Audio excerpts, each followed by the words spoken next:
Good evening, everyone, and welcome to the G.N.W show, brought to you weekly on Wednesdays, because it's the Good News Wednesday show.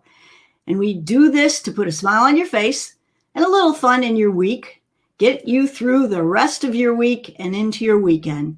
My name is Donovan. I'm your host, and tonight we're going to hope that you will be a little flexible. Now, it is said that nothing is softer or more flexible than water, yet nothing can resist it. Ponder that for a moment, because we are going to discuss that on strategies for a happy life.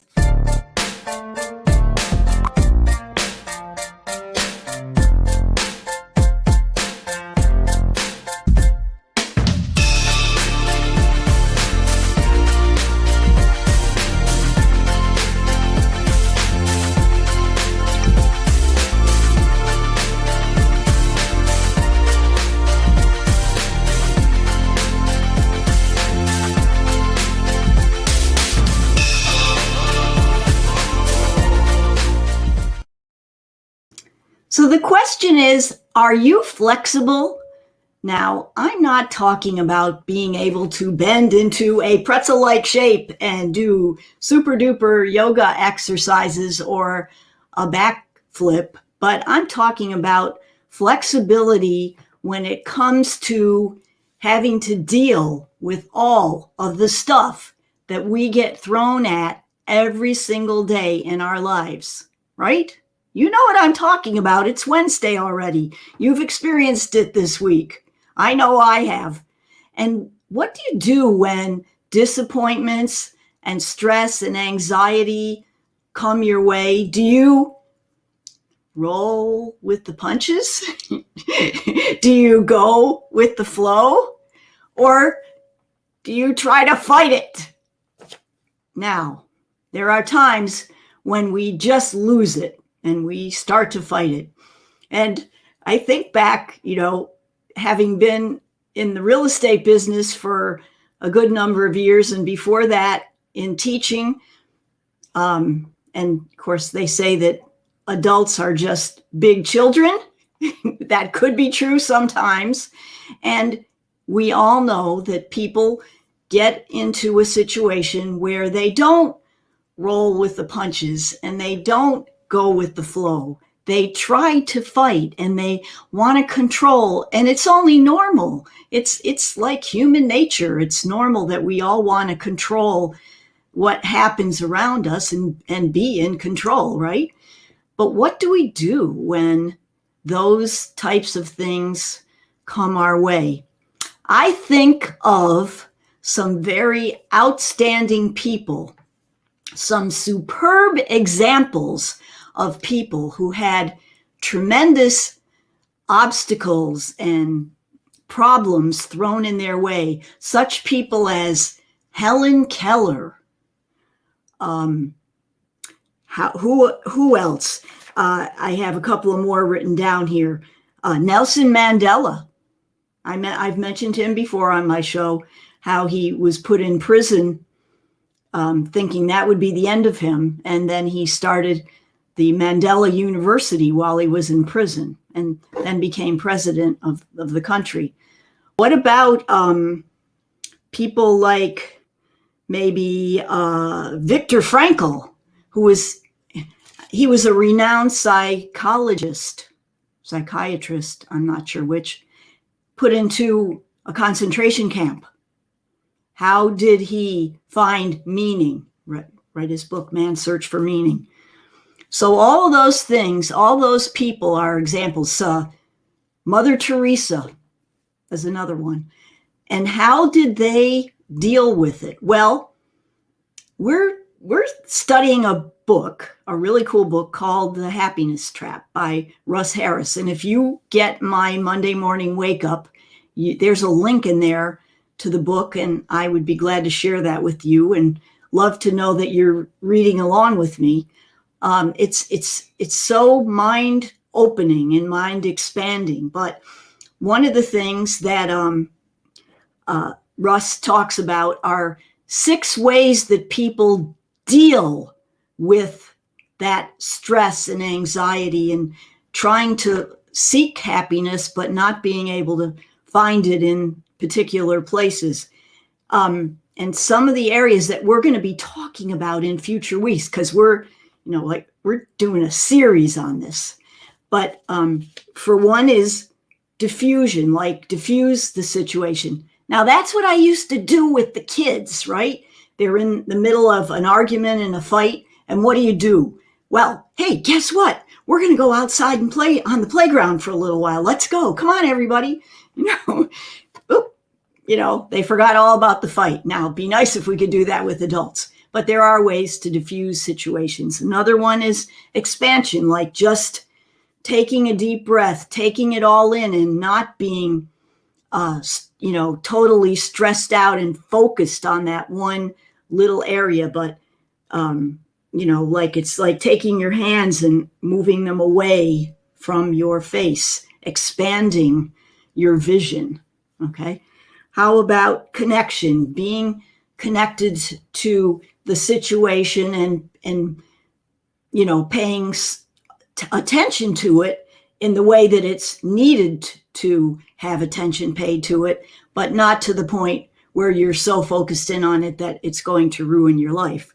Another one, observing yourself, taking a step back and standing outside of yourself and looking and saying, well, what is this situation all about? Well, how do I deal with it? And then there's values. When people ask you to do things, do you do everything that someone asks you just because they asked you, or do you measure that up against your values and what you feel is important? And then last but not least, taking action. So when you're in the middle of a situation, at a certain point, you commit and do take some action. So getting back to that water that we said, nothing is softer or more flexible than water, yet nothing can resist it. And I got to thinking about that, and I thought, it's kind of like judo. Now, in judo, as opposed to karate, where people are kicking and defending themselves, in judo, what is the whole premise of judo? Well, judo is that you turn an opponent's force to your advantage. Now that makes a lot of sense. So someone's coming at you, and instead of taking their fist in your face or trying to give, maybe literally or figuratively, I'm talking about arguments probably more than actual fist fights. Although, we have seen a few of those lately. But anyway, when someone's coming at you, instead of taking that brute force, pulling and using that force to go the other way. And you've seen in judo how someone comes at them and they pull like that, and the person goes flying the other way with their own energy, right? So those kind of things are things that we can think about as strategies to use, especially during this time where people's emotions are on edge and they don't know exactly what's going to be happening next day or next week, or let alone next month or next year. Are we going to be able to travel? Are there mandates? Are there other things? And take that energy that's out there and let it go by, and then use that as a strategy so that even in the midst of all of the stuff that's happening in our lives, that you too can have a balanced and a happy life. So those are our strategies tonight for a happy life. We hope that you enjoyed them. And now we're going to be talking a little bit more about flexibility, but in a totally different way. Stay tuned.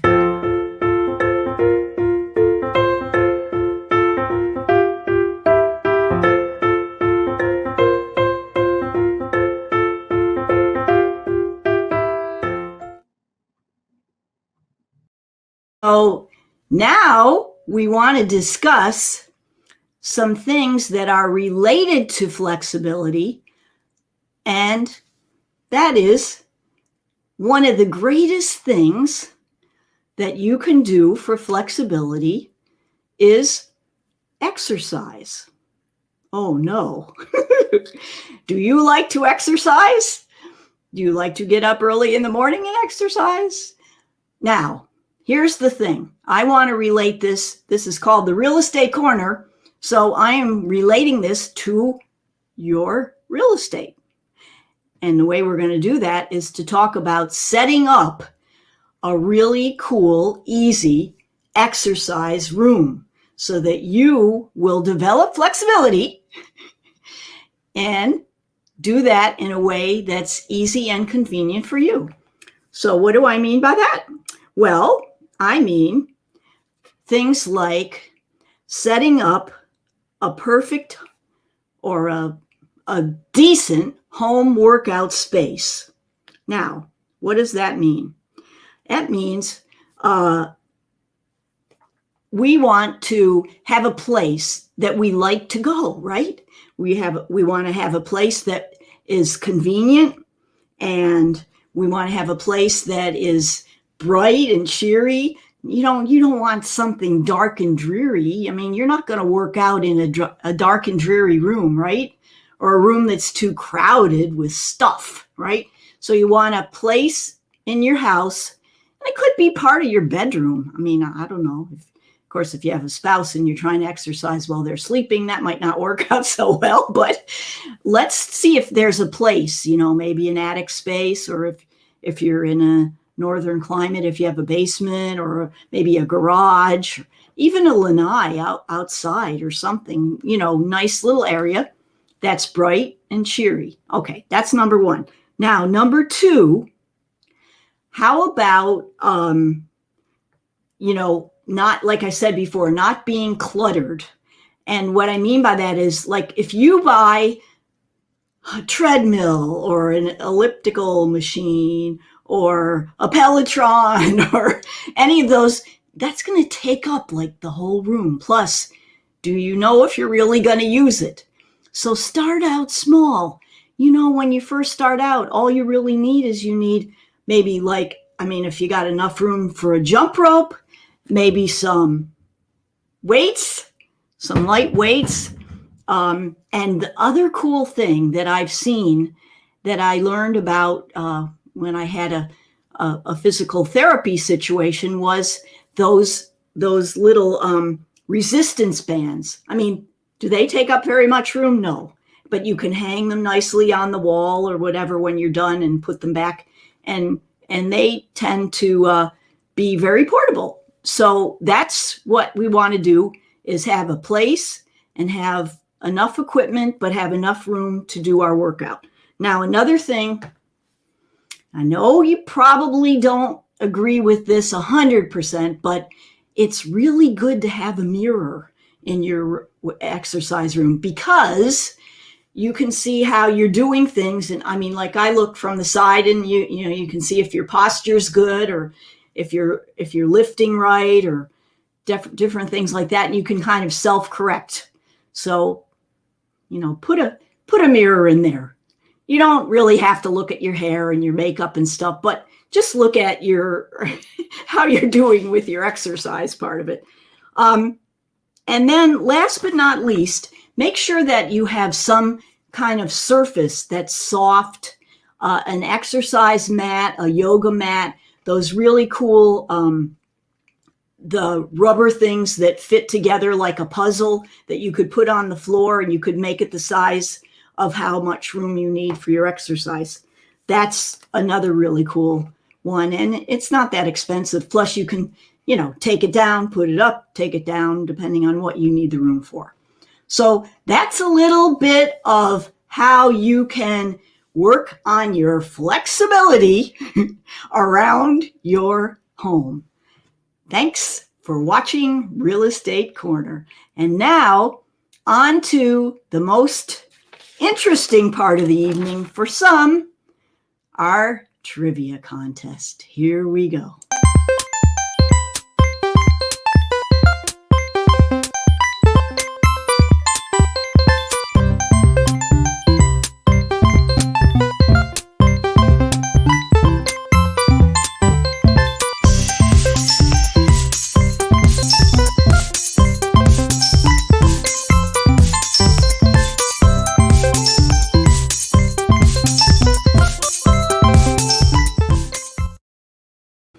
So as you saw on the little intro, we do have a trivia contest every week.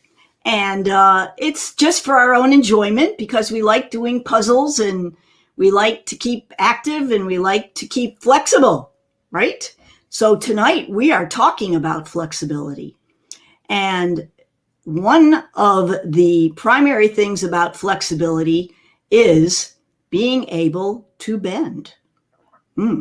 So the question is what animal can bend and has the most flexibility in its arms of all animals?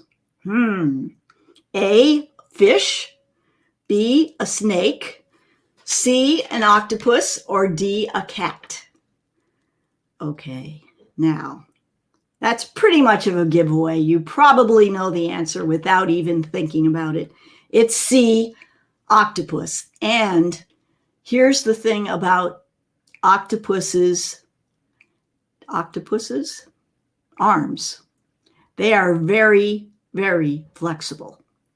Not only are they flexible, but I don't know if you know this or not, but 2/3 of the octopus's neurons are in their hands. And their hands can not only feel and bend, but they can taste. Ooh, that's interesting. And the other cool thing is that if they lose one of their hands, they can regrow a new one. Pretty cool, huh? One of the things I read, I get these little tidbits sometimes, and it's interesting. So for what it's worth, if an octopus can't scare away a predator and can't shoot out his ink quickly enough to get it camouflaged, sometimes it'll detach one of its arms and let it float away as a decoy. so the predators will go after his arm and not him. Pretty smart, huh? I would say. I never knew that about an octopus before. But that is our trivia contest for tonight. And you say to me, Karen, how do I get to play every single week? And how do I get the question in advance so that I might be able to at least think about the answer for a few moments? And what I would say to you is, why don't you request a copy of our free Monday morning wake up newsletter? And the way you do that is shoot me an email at karen@homesbydonovan.com. That's right down there in the little rolling screen, if you need to know how to spell it, and ask me for a free copy of our Monday morning wake up, and you'll get not only some inspiration and tips to get your week started off right on Monday morning, but you'll get an entry form into our trivia contest. So this way you can show just how smart you are for the week and get your week off to a good start. Okay, well, we're going to be talking about some areas of flexibility that will help us to be happier in our life next week. And I look forward to seeing you. Until next time, remember, stay safe, be well, and make it a great rest of the week. Bye-bye. It's the Good News Wednesday show. Come on, kids, it's time to roll. Tell everybody that you know. Watch the Good